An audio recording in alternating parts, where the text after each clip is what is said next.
से बंगाल से उखाड़ के फेंक देना है। आज ये नारा उसी के लिए है। इसी के लिए 7 तारीख को सारे बंगाल के भाई बंधुओं से निवेदन है कि 7 तारीख को ब्रिगेड मैदान में ज्यादा से ज्यादा संख्या में आए और इस मोदी जी का जो सोनार बांग्ला देखने का सपना है उसे स्वीकार करने में भारतीय जनता पार्टी की मदद करें। 200 ज्यादा से वोट ऊपर आने वाली है मोदी जी की, इससे अब कोई डरने वाली बात नहीं है क्योंकि पूरा जनता बीजेपी का साथ दे रही है। ये पूरा जनगण को पता है कौन गुंडागिरी कर रहा है, हम लोग तो गुंडागिरी करना सीखा नहीं। नमस्ते हिंदुस्तान, कैसे हैं आप लोग। आज हम लोग बंगाल में यहाँ से जब निकल रहे थे तो आज हमने देखा कि एक बहुत बड़ी रैली आई है जो कि अपने बंगाली में पूरी तरीके से जय श्री राम के नारे लगा रहे हैं और साथ में बीजेपी का समर्थन दे रहे हैं। आज इस भीड़ में इस लोगों को जोड़ेंगे और बात करेंगे कि आखिर ये किस बात का ये रैली है और क्या है ये। अभी इधर दिखाइए, आप इनको पूरा दिखाइए क्या चल रहा है ये। आज हमारे साथ जुड़े हुए हैं आप, कुछ लोगों से बात करेंगे और जानेंगे क्या है। तो आइए लेकर चलती हूँ, आपको काफी भीड़ है। नाम क्या है? मेरा नाम अभिषेक गुप्ता है।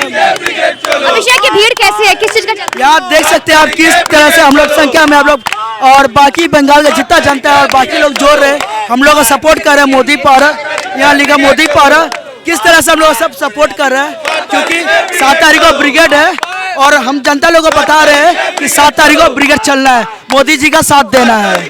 अभिषेक, मेरा सवाल है आपसे कि यहाँ पे बीजेपी कार्यकर्ताओं को मारा जा रहा है, काटा जा रहा है, जलाया जा रहा है, क्या आपको डर नहीं लग रहा? रोड पे इस तरह शो कर रहे हैं आप। अब डरने वाली कोई बात नहीं है क्योंकि 2 मई को मोदी की सरकार बनने वाली है। 27 अप्रैल को यहाँ चुनाव होने वाला है बंगाल में और 2 मई को मोदी का सरकार बनने वाली है और इस बार 200 ज्यादा से वोट ऊपर आने वाली है मोदी जी की, इससे अब कोई डरने वाली बात नहीं है क्योंकि पूरा जनता बीजेपी का साथ दे रही है और ममता दीदी का गेम अब यही ओवर हो रहा है। आइए यहाँ पे और भी लोग हैं। सर, आपका नाम क्या है? मुकेश सिंह। मुकेश जी, यहाँ पे बीजेपी कार्यकर्ताओं को मारा जा रहा है और आप इस तरह रोड पे शो कर रहे हैं, आपको डर नहीं लग रहा? ये ऑलरेडी हम लोग अपने अंदर से डर को निकाल के फेंक चुके हैं। ममता बनर्जी और भाजपा सरकार को बंगाल में लाने के लिए चाहे हमें अपनी जान से भी खेलना पड़े तो हमें मंजूर है क्योंकि हम अब ममता बनर्जी का अत्याचार अब नहीं सह सकते। इसीलिए हम लोग निडर और हमारे जैसे लाखों हजारों कार्यकर्ता युवा इस लड़ाई में उतर चुके हैं और ममता बनर्जी को सरकार को जड़ से बंगाल से उखाड़ के फेंक देना है। आज ये नारा उसी के लिए है। इसी के लिए 7 तारीख को सारे बंगाल के भाई बंधुओं से निवेदन है कि 7 तारीख को ब्रिगेड मैदान में ज्यादा से ज्यादा संख्या में आए और इस मोदी जी का जो सोनार बांग्ला देखने का सपना है उसे स्वीकार करने में भारतीय जनता पार्टी की मदद करें। सर, ममता दीदी को जय श्री राम के नारे से परेशानी क्यों है? जय श्री राम के नाम से देखिए, हम हिंदू, कोई भी हिंदू जय श्री राम के नारे से अपने आप को उसी से दुखी नहीं कर सकता, लेकिन ममता बनर्जी है जो तुष्टि की राजनीति करती हैं तो ये हमें भी समझ नहीं आता कि वो जय श्री राम क्या क्यों करती है क्योंकि उन्हें बंगाल में वो जातिवादी को लेकर राजनीति कर रही है। सर, अब यहाँ पे एक भी सवाल ये भी उठ कर आता है कि जहाँ पे 7 तारीख को बीजेपी रैली होने वाली है, बहुत बड़ी, खुद नरेंद्र मोदी आने वाले हैं, तो खबर ये मिली है कि लगभग 15 लाख लोग इस बार इकट्ठा होने वाले, 2.5 लाख लोग यहाँ पे इकट्ठा होंगे, 15 लाख से समथिंग ऊपर इकट्ठा होने वाले हैं। तो ये क्या भीड़, ये कोई इतिहास बदलने वाला है? क्या होगा इस बार चुनाव में? ये बंगाल की राजनीति में वाकई में ये एक इतिहास बनेगा। ये लगभग 15 लाख से भी ज्यादा लोग आएंगे ब्रिगेड में क्योंकि ये मोदी जी का शासन है और लोग मोदी जी को देखने के लिए और बंगाल में पहली बार भारतीय जनता पार्टी की सरकार बनने जा रही है। ये लोगों में एक जोश है, जुनून है कि सरकार बदलने का, तो आशा करते हैं इस बार इतिहास बनेगा। मैं आपको रोकूंगी, यहाँ पे खेला होबे चल रही है तो ममता दीदी का नारा है, खेला होबे का मतलब क्या है? क्या है खेला? देखिए, जब भी खेला होता है तो खेला में 2 टीम होती है तो दोनों टीमों के तरफ से खेला होता है। ये तो खेला के बाद हम लोग बताएंगे कि जीत किसकी होगी, तो ये जीत खेला होगा लेकिन जीतेंगे हम। बंगाल में भारतीय जनता पार्टी की सरकार बनेगी, ये तय है। बहुत बहुत धन्यवाद जी। और भी लोग जुड़े, आपका नाम क्या है? संजय महतो। संजय महतो जी, संजय जी किसकी सरकार बनेगी इस बार? मोदी जी, ओनली मोदी जी, भाजपा का सरकार, भाजपा की सरकार बनेगी। क्या ये खेला होबे क्या है? खेला होबे ये तो पता नहीं लेकिन खेलेंगे हम ही लोग, जीतेंगे भी हम ही लोग। जी क्या ममता बनर्जी का खेलने वाला प्लेयर है ही नहीं, मैदान फाका है। गोल करेंगे हम लोग, ट्रॉफी भी उठाएंगे हम लोग और जीतेंगे भी हम लोग, कोई नहीं रोक सकता है। लेकिन यहाँ पे तो लोग ममता दीदी कह रहे हैं कि आप लोग गुंडागर्दी कर रहे हो रोड पे। ये पूरा जनगण को पता है कौन गुंडागिरी कर रहा है। हम लोग तो गुंडागिरी करना सीखा नहीं, क्यों भाजपा का कल्चर ऐसा नहीं है जो गुंडागिरी करे। हम लोग प्यार से बात करते हैं, लेकिन इन लोग मार के, लात मार के, गोली मार के, मर्डर करके वोट वसूल करते हैं। लेकिन हम लोग नहीं करते, हम लोग हाथ जोड़ के मांगते हैं वोट, जो मोदी जी को वोट दो। और सबको बोलेंगे ऑलवेज मोदी जी। एक ही बात होगा, जय श्री राम। और कोई, हम लोग डरते नहीं है, क्या हम लोग हिंदू है, जय श्री राम बोलेंगे। और इंसान जब मरता है तब जय श्री राम का नारा लग के जाता है वो, तो ऑलवेज जय श्री राम। जैसे आप लोग यहाँ पे देख रहे हैं, ये भीड़ इकट्ठा हुई है, जहाँ पे यहाँ पे भीड़ इकट्ठा हुई है। हमारे साथ और भी लोग हैं, जहाँ पे हमारे साथ 100 और भी लोग जुड़े हुए हैं। मैं इनसे बात करूंगी। सर आपका नाम? मुकेश। मुकेश जी, आप यहाँ पे जिन रैली के साथ हैं, आज ये जो यहाँ पे जय श्री राम और मोदी के नारे लग रहे हैं, तो क्या आपको यहाँ पे कोई भय नहीं है? रोड पे किस तरीके की गुंडागर्दी हो रही है? ममता बनर्जी तो कह रही है कि गुंडागर्दी है। भारतीय जनता पार्टी के कार्यकर्ताओं ने मन बना लिया है कि अब बंगाल को बचाना है, और इसके लिए अगर ये गुंडागर्दी है तो बंगाल को, आपको पता होगा कि गुंडागर्दी कितनी चल रही है। तो गुंडागर्दी को खत्म करने के लिए हम लोगों ने कमर कस लिया है। ये गुंडागर्दी नहीं है, अधर्म का अधर्म पे जीत है। आपका बहुत बहुत धन्यवाद। लेकिन हमारे साथ तजिंदर पाल सिंह बग्गा जी जुड़े हुए हैं। बग्गा जी, आपका बहुत बहुत धन्यवाद। आपको यहाँ पे देखकर बहुत खुशी हुई कि आप भी इन लोग के साथ में आए हैं समर्थन में। लेकिन ममता दीदी कहती है कि गुंडागर्दी करती है बीजेपी, धंधेबाजी करती है बीजेपी, नरेंद्र मोदी पे बहुत एलिगेशन लगा रही हैं। तो इसके बारे में क्या कहेंगे सर? ये तो बंगाल की जनता जानती है कि कौन गुंडागर्दी करता है। एक ऐसी सरकार इस बंगाल में पिछले 10 साल से रही जो खुद अपने कार्यकर्ताओं से लोगों को मरवाती है। भारतीय जनता पार्टी ने पिछले 10 साल के अंदर 300 से ज़्यादा कार्यकर्ता और 5 साल में 130 से ज़्यादा कार्यकर्ता सिर्फ टीएमसी के गुंडों से खोए। तो मुझे लगता है कि अगर सरकार को फेसबुक पर क्रिटिसाइज के करने कि उनको पेड़ से लटका दिया जाता है, तो बंगाल की जनता को समझाने की जरूरत नहीं है कि गुंडा कौन है।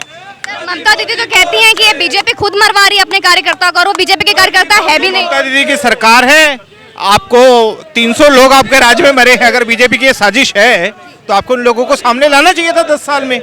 तो अगर ममता दीदी उन लोगों को सामने नहीं ला सकी तो अब भी ममता दीदी का फेलियर है। सर, तो यहाँ पे जय श्री राम के नारे से उनको प्रॉब्लम है, जय श्री राम की दिक्कत है। आप लोग यहाँ पे रोड पे जय श्री राम के नारे लग रहे हैं, क्या इन लोगों की जान को खतरा नहीं है? जय श्री राम का नारा से सिर्फ उसको डर लगता है जो या तो दानव हो या राक्षस हो। भगवान श्री राम ने खुद माँ दुर्गा की उपासना की थी। जब वो रावण को हराने गए थे, तब दानव को हराने गए थे। तो भगवान राम और माँ दुर्गा दोनों हमारे लिए पूजनीय है। हम दोनों के नारे लगा रहे हैं। और ममता दीदी को शायद डर इसलिए लगता है क्योंकि शायद ये उसी वंश से हैं जिससे रावण थे। जी, साथ में एक और बात आती है बग्गा साहब कि यहाँ पे आज जैसे हमें पता है कि नामांकन हो गई है, जहाँ पे नंदीग्राम से भी उन्होंने पर्चा भरा है। तो क्या होगा नंदीग्राम में? नंदीग्राम से ममता दीदी बुरी तरीके से हारेंगी। भारतीय जनता पार्टी के जो भी कार्यकर्ता, जो भी नेता को वहां से टिकट मिलेगी, ममता दीदी को हराएगा। और इस बार टीएमसी तो हारेगी ही हारेगी, ममता दीदी भी विधानसभा में नहीं जा पाएंगे। आखिरी सवाल आपसे मैं एक और पूछना चाहूंगी, जहां पे अभी इस बार लगभग 40 से 50 महिलाओं को सीट दी गई है जो मुस्लिम महिलाएं हैं, तो क्या सोचते हैं इस बार बंगाल की मुसलमान, इसके बारे में क्या कहेंगे आप? ममता दीदी सिर्फ धर्म के आधार पे हर चीज करती है। ममता दीदी ने एक ऐसी भी नेता को, साइनी घोष को टिकट दी है जिसने भगवान शंकर के शिवलिंग के ऊपर कॉन्डम चढ़ा के फोटो डाला था। तो भगवान राम का तो पहले अपमान वो कर ही चुकी है। माँ सरस्वती की जब पूजा होती है, उस पूजा को रोकने का वो प्रयास करती है। और जिस तरह भगवान शिव का अपमान करने वालों को टिकट दी है, दीदी ने फिर से हिंदू विरोधी चेहरा अपना दिखा दिया है। बहुत बहुत धन्यवाद सर, आपका बहुत बहुत धन्यवाद। डिफरेंटली बोलबो। जी जी, बोलिए बोलिए सर, आप बोलिए, क्या बोलना चाहते हैं आप? आपने आज तक इतना काम स्पेस में कभी देखे हैं जितना काम मोदी जी के टाइम में हुआ है? आपने इतना काम रेलवेज में देखा है कभी किसी जमाना में हुआ है? आज का डेट में एक भी आपका लेवल क्रॉसिंग अनमेंड नहीं है पूरा। सर जनता तो कहती है, यहाँ पे लोग कह रहे हैं कि मोदी जी ने तो पेट्रोल का दाम बढ़ा दिया, पेट्रोल का दाम बढ़ा दिया मोदी जी ने। पेट्रोल के दाम अगर 150-200 भी है ना तो भी कुछ नहीं होता। आज का डेट में जो सोलर एनर्जी दुनिया में आज का कल उनको प्राइज मिल रहा है, पूरा दुनिया में सोलर एनर्जी हो रहा है, बैटरी में ट्रांसफर होगा, पूरा आपको पेट्रोल डीजल के ऊपर हमारा जो डिपेंडेंसी है वो बिल्कुल कम हो जाएगा। और आपको मालूम है जितना एडुकेटेड कंट्री है, जितना बड़ा कंट्री है, आज का डेट में जर्मनी का पेट्रोल प्राइस क्या है? 150 रुपया। सिंगापुर का क्या है? 130 रुपया है। जितना भी अच्छा वाला कंट्री मान लो, सबका पेट्रोल का कीमत 100 से ऊपर है। 90 सब इस बात ध्यान रखिए कि पिछले 1 साल से सरकार आय कुछ नहीं कर रही है, कोरोना में सब बंद है, उसके बावजूद विश्व का सबसे बड़ा खाद्यान्न प्रोग्राम मोदी सरकार ने चलाया और उसके बाद में लोगों को घर बैठे रोजगार, 2 रुपए किलो, 5 रुपए में खाना, सब कुछ। तो अगर उसके बदले में अगर थोड़ा पेट्रोल का दाम बढ़ भी गया तो लोगों को ये भी देखना चाहिए कि 1 साल से सरकार ने क्या किया है, यही बात है। लेकिन सर यहाँ पे बात ये भी तो आती है कि दीदी तो कहती है कि आप लोग यहाँ पे बीजेपी सरकार गुंडागर्दी कर रही है। झूठ बोल रही है। कहाँ गुंडागर्दी हो रही है? कहाँ पे हो रही है? हिंदू मुसलमान खेलती है बीजेपी सरकार। बिल्कुल नहीं, बिल्कुल नहीं। आंकड़े बताते हैं सबसे ज्यादा बीजेपी के वर्कर मारे गए हैं।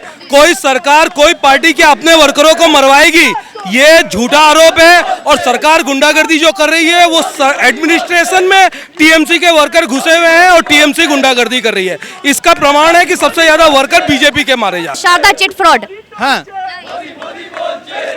ये भी बीजेपी सरकार आते ही इसके ऊपर रोशनी डाली जाएगी। ये ममता जो सरकार है ये करने नहीं दे रही है।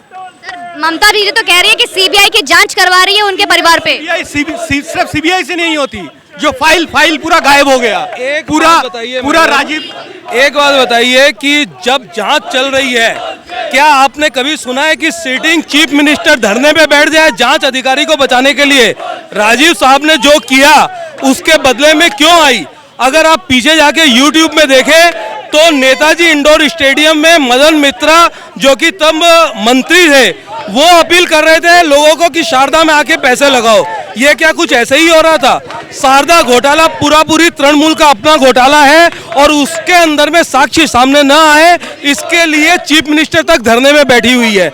ये सब जांच सामने आएगी और ये सरकार जाने के बाद एक एक आदमी जेल जाने वाला है। घोटाले की बात हो रही है तो कोयला घोटाला भी हुआ है। कोयला घोटाला क्या है?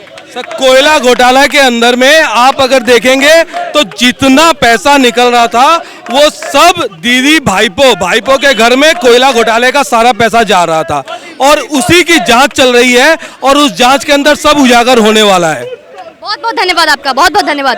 तो दोस्तों आपने यहाँ पे देखा जो भीड़ और जो रैली है, जो अपने भाषा में बोलचे मोदी मोदी बोलचे और जय श्री राम के नारे लग रहे हैं। तो ये जो रैली है, जो जैसे जैसे चुनाव के दिन करीब आ रहे हैं, गहमा गहमी बढ़ती जा रही है और बहुत ही जोर शोर से 7 तारीख को यहाँ पे प्रधानमंत्री नरेंद्र मोदी की रैली होने वाली है और उस वजह से इस रैली का और ज्यादा जोर शोर से प्रचार किया जा रहा है, प्रचार प्रसार हो रहा है और जोर अपने टीएमसी और बीजेपी का कांटों का टक्कर दिख रहा है ये।